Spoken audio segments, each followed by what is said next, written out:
So what are the things that people have to become aware of in order to bridge those gaps that will make communication smoother? So what I've learned after studying for 30 years around when people communicate well and when they're able to break through these biases, barriers, blind spots, which we all have, is that there's some simple things that you can do.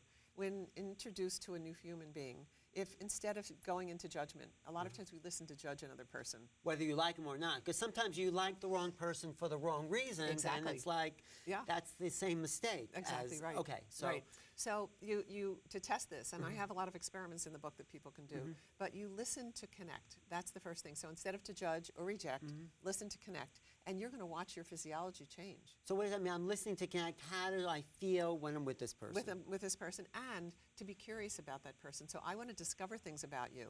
When Uri Hansen did the research and found people getting along, they started to ask each other questions. They were curious because I like you. I want to know more about you. God, you know, what do you do? You look like you must be doing great things. Tell me, I want to know about your work. So we teach people to think about discovery. I want to discover what's unique about that other human being. But let's say you sat with someone that you weren't so immediately attracted to, or some, and would you force yourself to then want to discover that, even though your physiology was saying move away? Let me tell you some funny stories. Yes. Okay. Tell me. So I travel a lot. I must travel almost every week on an airplane. Okay. I started to play this game years ago, and I said, I'm going to sit next to a person and see if all this theory that I write about is really true, and see, I'm very close to that person, I'm going to spend 3 hours together. What happens? Do I feel any connection to that person? So your feeling means you're listening to your physiology. Okay, Yeah, okay. Yeah.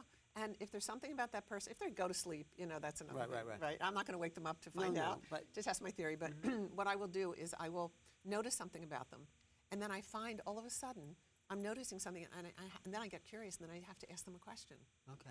And so as soon as I ask that person a question, they all of a sudden, because whoever reaches out to make an entree to somebody else creates what's called a flow of oxytocin. Here's the fascinating thing about oxytocin. You know about autism. Yes. And autism is when children have difficulty connecting or reaching out, right?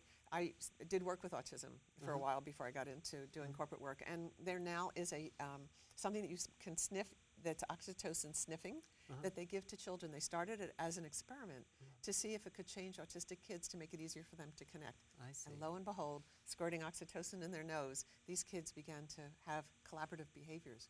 Really? Reaching out behaviors. Right, they didn't mind being touched behaviors. It's fascinating. Wow. So an autistic child might be oxytocin deficient, is that what you're saying, or the inability to produce those chemicals? Those chemicals are not, for some reason, there's an interesting firing problem about during the connecting phase.